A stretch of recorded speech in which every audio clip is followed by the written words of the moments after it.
The world of K-pop represents one of the most lucrative and intensely competitive entertainment industries on the planet, valued in the billions and captivating millions of fans globally. At its heart lies an unrelenting pursuit of perfection, where aspiring idols are expected to embody not just musical and performance talent, but an almost unattainable standard of physical beauty. Trainees often endure years of grueling preparation under the watchful eyes of major record labels, honing skills in singing, intricate choreography, language proficiency across multiple tongues, and even the art of capturing flawless selfies for social media promotion. While raw talent plays a role in achieving stardom, it frequently takes a backseat to appearance, with certain idealized features dominating the cultural landscape: prominent double eyelids, a sharply elevated nose bridge, porcelain pale skin, a sharply contoured V-shaped jawline, and an overall delicately small facial structure. These traits have become the benchmark, and many who enter the industry feel compelled to alter their natural features to align with them. South Korea leads the world in per capita plastic surgery rates, with a significant portion of women opting for cosmetic procedures at some point in their lives. This normalization extends deeply into the entertainment sector, where K-pop idols often undergo enhancements to refine or completely reshape their looks. The phenomenon has turned the country into a global hub for medical tourism, drawing visitors from neighboring nations like China and Thailand, as well as farther afield from the United States, all seeking transformations inspired by their favorite celebrities. The influence doesn't stop at borders. Western aesthetic professionals now travel to Seoul to study advanced techniques, from precision laser treatments to innovative injectables derived from unique sources like salmon DNA. Experts who have immersed themselves in this environment highlight the cultural acceptance that sets it apart. No lingering shame accompanies visible signs of recent procedures, such as temporary swelling or bandages. Instead, these are seen as routine acts of self-care and maintenance, fostering an atmosphere where cosmetic work is openly discussed and even celebrated for its technical excellence and ongoing evolution. This openness contrasts sharply with attitudes in many other parts of the world, where such interventions might carry stigma. Surgeons in Korea are renowned for their meticulous approach and willingness to push boundaries with new methods, attracting international admiration. Yet beneath this polished surface lies a more troubling reality: the pressure cooker environment of K-pop training and debut systems, where agencies sometimes exert direct influence over trainees' decisions to undergo surgery. The drive for commercial success can blur lines between personal choice and industry mandate, leading to transformations that range from subtle refinements to dramatic overhauls. Consider the case of rapper Jessi, born in New York but deeply embedded in the Korean music scene.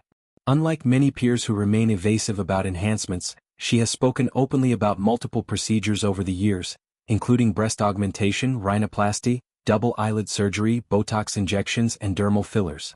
Her candor reveals a complex psychological journey. She described how her initial nose job sparked a cycle of heightened self-scrutiny. What began as a targeted fix evolved into an ongoing quest to address perceived imperfections. She explained that the first lip fillers felt satisfying in moderation, but subsequent enhancements escalated as insecurities grew. She emphasized the distinction between voluntary self-improvement and coercion, stressing the importance of recognizing personal limits. Once alterations begin, she noted, it becomes increasingly difficult to halt the process, as minor tweaks reveal new flaws in an endless loop. Her experience serves as a cautionary tale about the addictive potential of cosmetic interventions in an image-obsessed field. Another example is singer Jung Chaeyeon, who debuted as a teenager in a modestly successful girl group. Even before stepping into the spotlight at age 17, she had already undergone rhinoplasty. Combined with a dramatic weight loss of nearly 40 pounds, this change propelled her toward recognition more for her striking appearance than musical achievements. The group itself struggled commercially, but her refined features opened doors to acting roles and high-profile brand partnerships spanning fashion, food, sports apparel, and luxury goods. When confronted on a talk show with pre-transformation photos showing a fuller figure, she openly acknowledged the shift, stating her previous weight and current slimmer measurements matter-of-factly. Her story illustrates how extreme body modifications, through surgery and rigorous dieting, can become prerequisites for visibility and success in the industry.